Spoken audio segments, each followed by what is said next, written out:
Padre, gracias, gracias Señor. No me canso de decirte gracias, porque tú, Señor, eres el principio y el fin, el alfa y el omega, Señor. En ti todo comienza y en todo termina, Señor. Y reconocemos nuestra dependencia de ti. Y reconocemos, Señor, que necesitamos esa guianza de ti constantemente, día a día, para poder nosotros vencer, triunfar, Señor, y caminar hacia aquello que tú nos has llamado a hacer, Padre. Aún, Señor, cuando lo que parezca que estamos viviendo no se asemeja a lo que tú has dicho, no importa, Dios, porque tu palabra es real, tu palabra es fiel, tu palabra es firme, y caminamos hacia eso, Señor. En el nombre de Jesús, yo te pido, Padre, que una vez más, Señor, me permitas compartir lo que entiendo que me diste, Señor, para tus hijos, Padre. Alimenta, Señor, su espíritu, Señor. Renueva su alma, Señor. Padre, trae rompimiento, transformación, Señor. En el nombre de Jesús, Señor, hablamos tu palabra. Por Jesús, amén y amén.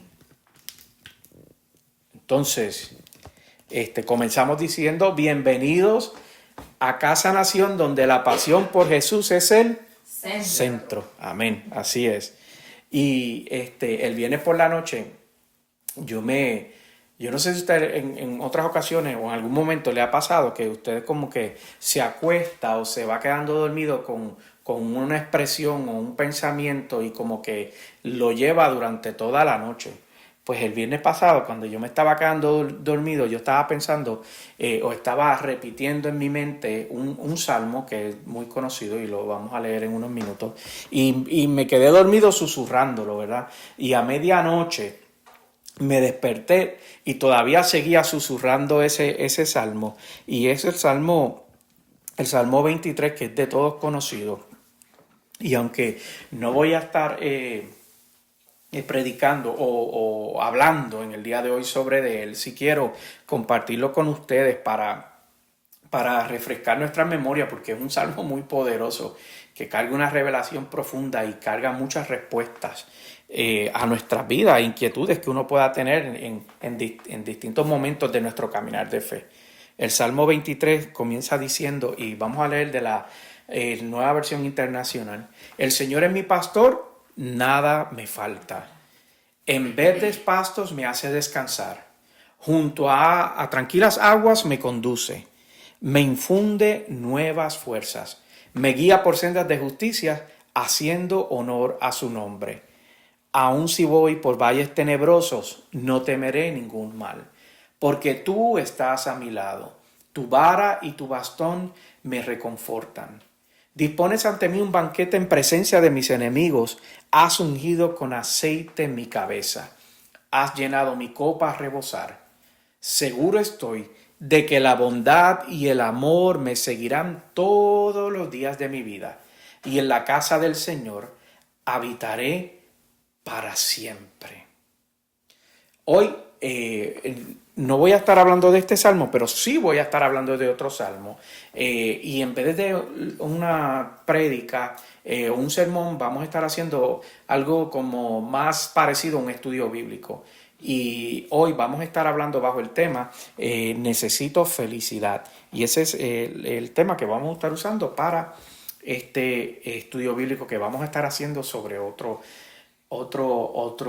salmo. Entonces, comienzo recordándoles que la belleza de los salmos es que el que acabamos de ver y el que vamos a estar hablando hoy, que es el Salmo número 1, precisamente el primero que aparece en la Biblia, contiene herramientas de vida que son importantes para nuestro caminar de fe y nuestro diario vivir. Yo estaba esta semana leyendo como parte de mi devocional el libro de Proverbios, y el libro de Proverbios y el libro de Salmos son muy similares en cuanto a eso, en que proveen herramientas de vida y respuestas que se aplican a cualquier momento de nuestras vidas. Entonces quiero comenzar con el Salmo 1 y vamos a leer esos 6 versículos que contiene, y luego vamos a entrar a lo que quiero compartir en el día de hoy. El verso 1 dice: Dichoso es quien no sigue el consejo de los malvados, ni se detiene en la senda de los pecadores, ni se sienta en la reunión de los burladores. 2.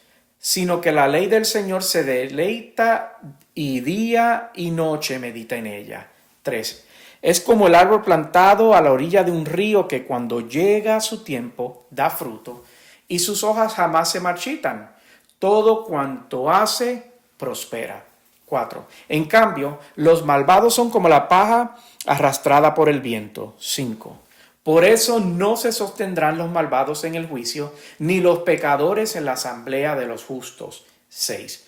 Porque el Señor cuida el camino de los justos, mas la senda de los malvados lleva a la perdición. Aleluya.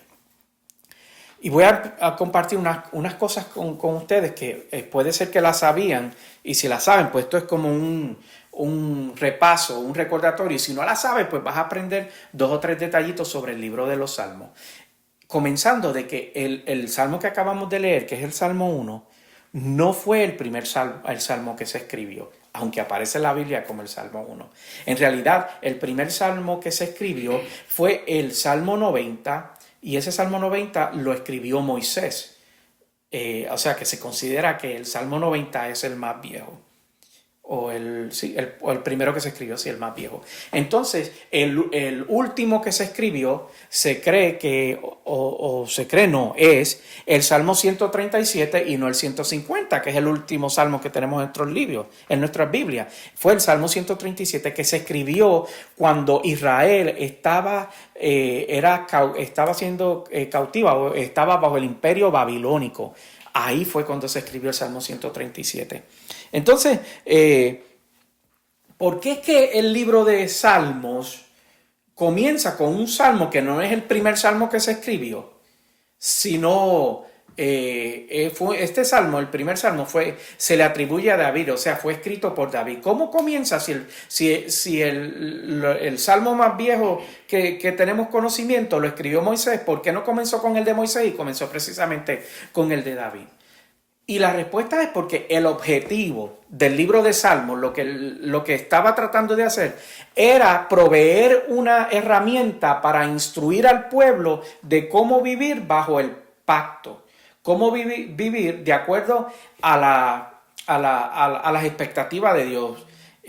Básicamente era como un manual de instrucciones. A través de poesías y de canciones se transmitía ese conocimiento de cómo era depender, creer, vivir para Dios, descansar en Dios, confiar en Dios, cómo entender que la respuesta siempre iba a provenir de Dios, que Él era la solución a todos los problemas, a todas las desesperanzas, las vicisitudes que podían estar experimentando, para entonces le dan como ese manual, ese libro, le dicen, mira, te los vamos a acomodar de tal manera de que partimos desde la premisa que tú tienes que entender que toda tu dependencia está en Dios.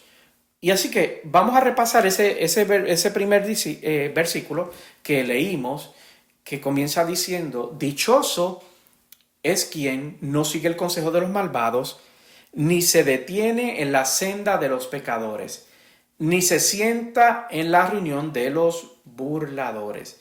Otras versiones dice bienaventurado, ¿verdad? Entonces, si me lo dejas ahí en pantalla un momentito, por favor.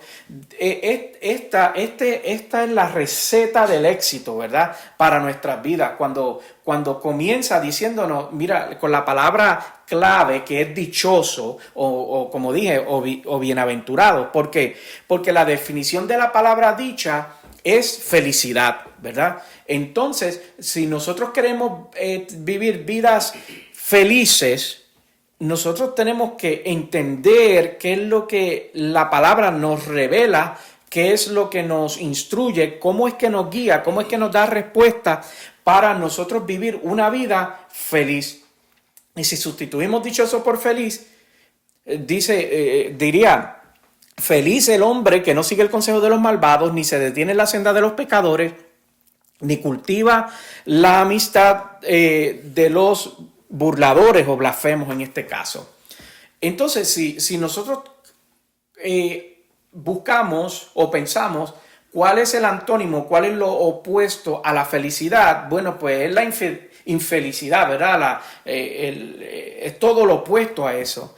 Entonces, este salmo lo que nos enseña y lo que trata de revelarnos y lo que trata de instruirnos es que cómo nosotros podemos vivir vidas abundantes. Y cuando hablo abundante no necesariamente me refiero a aspectos económicos, sino en la plenitud, ¿verdad? De lo que es vivir una vida abundante, una vida feliz. No importando dónde estemos viviendo, la etapa que estemos viviendo o el momento que estemos pasando en nuestro caminar. Ya sea que estamos en las profundidades de la desesperación o en las alturas de la alegría, podemos entender y descansar que podemos vivir vidas felices, vidas felices. Y recordando, ¿verdad?, que siempre nosotros vamos a estar expuestos a consejos y recomendaciones que son contrarias a lo que Dios quiere para nuestras vidas. Y que nosotros también vamos a ser tentados en la senda de aquellos que viven una vida alejada de Dios y disfrutan de vivir vidas que conducen a la muerte eterna. Todo eso nos está manifestando este versículo, porque otra cosa que hace es que nos recuerda que el problema no son los pecadores. Y esto es algo bien importante que a veces nosotros perdemos de perspectiva, sino que no son los pecadores, sino el camino de los pecadores. Por eso dice, ni se detiene en la senda o en el camino de los pecadores. Nosotros necesitamos poder entender la diferencia entre pecador y camino de los pecadores, porque no somos llamados a vivir vidas aisladas o separadas, ¿verdad?, del mundo, sino lo que somos llamados es a vivir vidas alejadas o separadas de la senda o el estilo de vida o el camino que han escogido vivir los pecadores. O sea, todo aquello que sea contrario a lo que Dios espera de nosotros. Por eso es que nosotros no somos llamados a irnos a vivir a un monte aislado de la civilización, aislado de todo el mundo, sino Jesucristo decía, mira, no pierdas de perspectiva que ustedes son la sal de la tierra. Entonces, cuando tú tienes eso claro en tu vida, tú entiendes que no es que yo me tengo que separar del mundo, no es que yo tengo que desconectarme de todas las personas, no es que me tengo que, como dije, ir a un bosque y construir una cabaña y alejarme de la sociedad porque son todos unos pecadores, sino que tú tienes que tener una identidad en Dios tan clara y tan definida para entender que tú puedes habitar entre pecadores y no caminar en la senda de los pecadores. El versículo 2 lee, sino que la ley del Señor se deleita y día y noche medita en ella. Este versículo nos recuerda que soy dichoso, que somos dichosos y felices cuando busco las respuestas de cómo vivir y cómo actuar en lo que Dios ha dicho.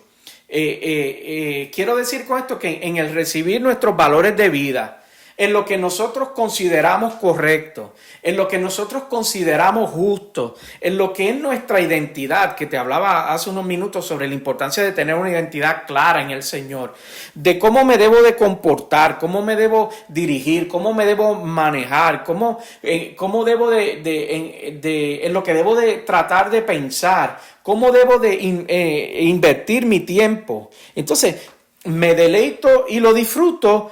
Cuando dice me deleito y lo disfruto, es ese sentido profundo de gozo y satisfacción que te lleva a la plenitud de poder vivir una vida feliz.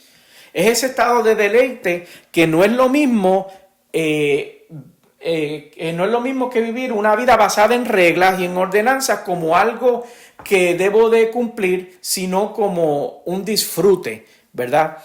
¿Qué quiero decir con esta expresión? Mira, el otro día yo estaba viendo una entrevista que le estaban haciendo a un gimnasta. Entonces, el entrevistador le preguntaba específicamente sobre su dieta, sobre que la cantidad de ejercicios que tenía que hacer, sobre lo que aparenta ser constante sacrificio, de las actividades que no participaba y todas esas cosas. Eso era lo que el entrevistador le estaba resaltando. Y la respuesta que él le dio me llamó la atención porque automáticamente como que lo pude conectar a lo que es vivir para Cristo.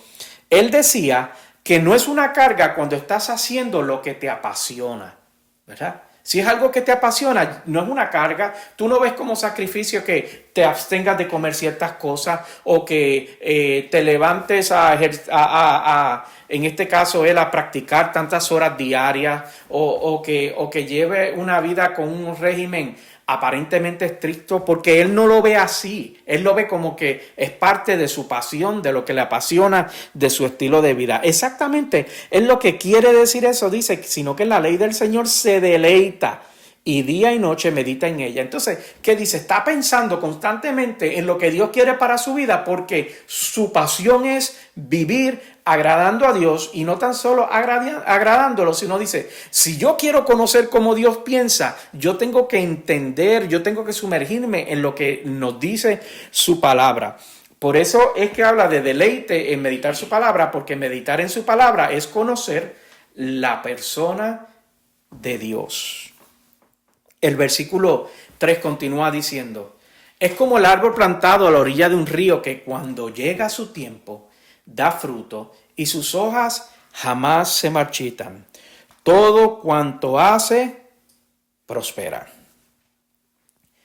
La Biblia nos llama o usa esta símil de que nos llama como árboles plantados, y yo meditaba en esto, que una cosa que dice ese versículo es que no dan frutos todo el tiempo, ¿verdad? Entonces uno piensa que uno tiene que dar frutos todo el tiempo, pero lo que nos dice ahí, sino que va a dar fruto cuando llega el momento determinado. Y a veces nosotros nos desesperamos con ver el favor de Dios en nuestras vidas como algo que debe de suceder rápido. Y aquí cuando miro esto, no es un asunto de rapidez, sino un asunto de cuando llega su tiempo.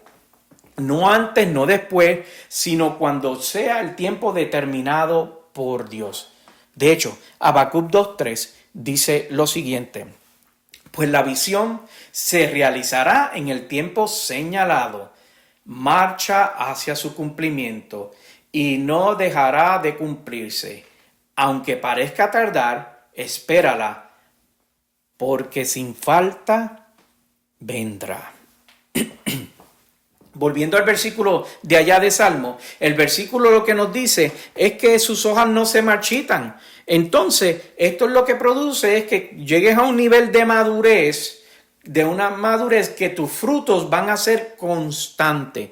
¿Qué seguidor de Cristo no le gustaría tener frutos constantes todo el tiempo y hacer lo correcto todo el tiempo delante del Señor? Bueno, pues el pensamiento que tengo sobre eso es que la madurez producirá constancia y la constancia producirá a su vez felicidad.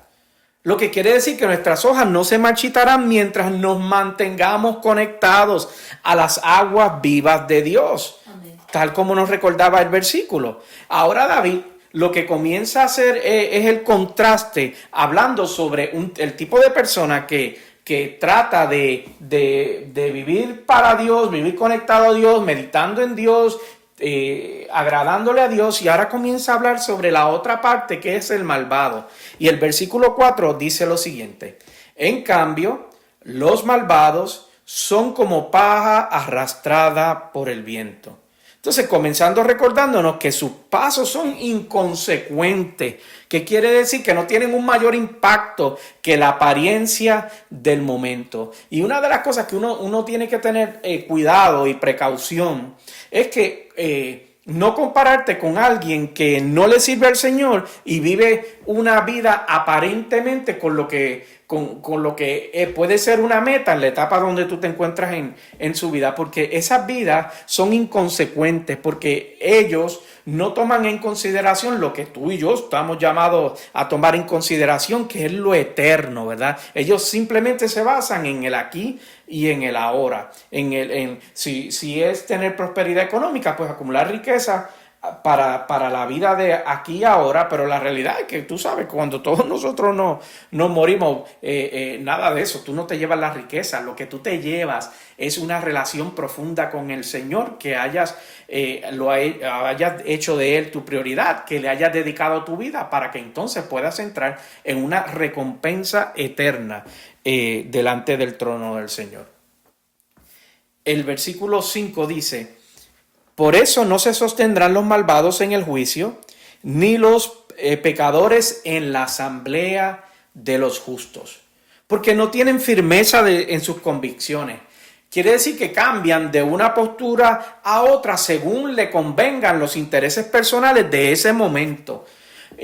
Porque como Dios no es su guía, no tienen el peso moral necesario para ser inamovibles. O sea, para no cambiar frente a todo aquello que se presenta en su vida que se oponga a Dios. Entonces, no hay forma de que se puedan sostener. El verso 6, y con esto es el último versículo de este salmo, dice: porque el Señor cuida el camino de los justos, mas la senda de los malvados lleva a la perdición. Esto es un descanso, esto es una promesa, que Jesús nos hace justos delante del Padre. Y la forma en que vivimos aquí tiene consecuencias en nuestras vidas en el presente, pero como te decía hace un ratito, mucho más en lo eterno, en la eternidad, que esa es nuestra meta, para eso vivimos, para establecer una relación eterna con el Padre. Y yo voy a cerrar con lo que dice Romanos capítulo 3, del verso 22 al 26, cuando dice: esta justicia de Dios llega mediante la fe en Jesucristo a todos los que creen. De hecho, no hay distinción. 23. Pues todos han pecado y están privados de la gloria de Dios. 24. Pero por su gracia son justificados gratuitamente mediante la rendición de Cristo Jesús, que Cristo Jesús efectuó. 25. Dios lo ofreció como un sacrificio para obtener el perdón de pecados, el cual se recibe por la fe en su sangre.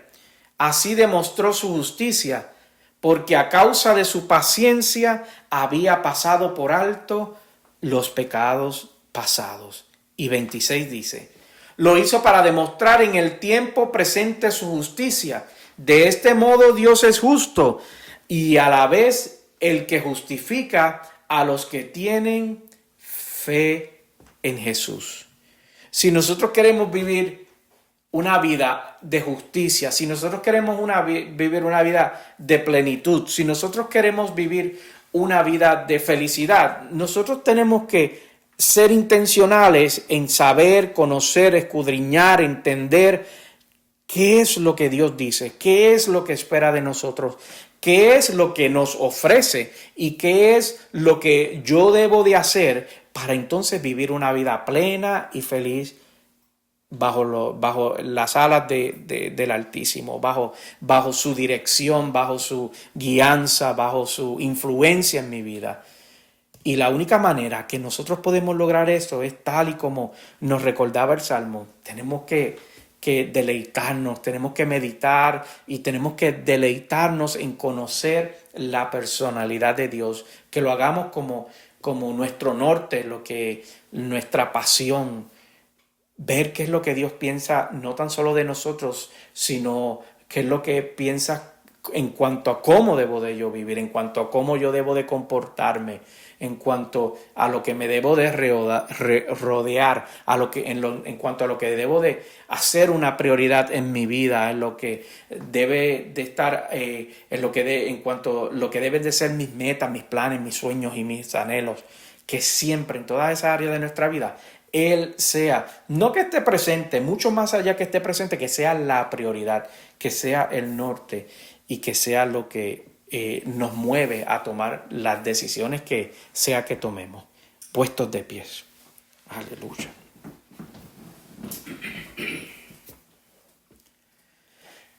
Padre, gracias, Señor, por tu dirección, Señor. Gracias porque mientras hablábamos de la felicidad, podemos llegar y podemos concluir que tú eres, Señor, la fuente, la respuesta a la felicidad de nuestras vidas, Señor.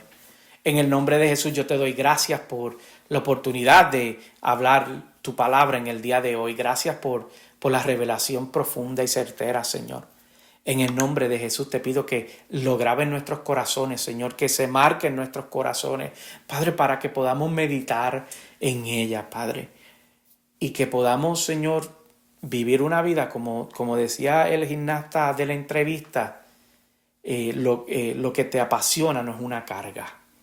Señor, que vivamos vidas apasionadas por ti. En el nombre de Jesús yo te doy gracias, Señor. Amén y amén. Amén. Aleluya.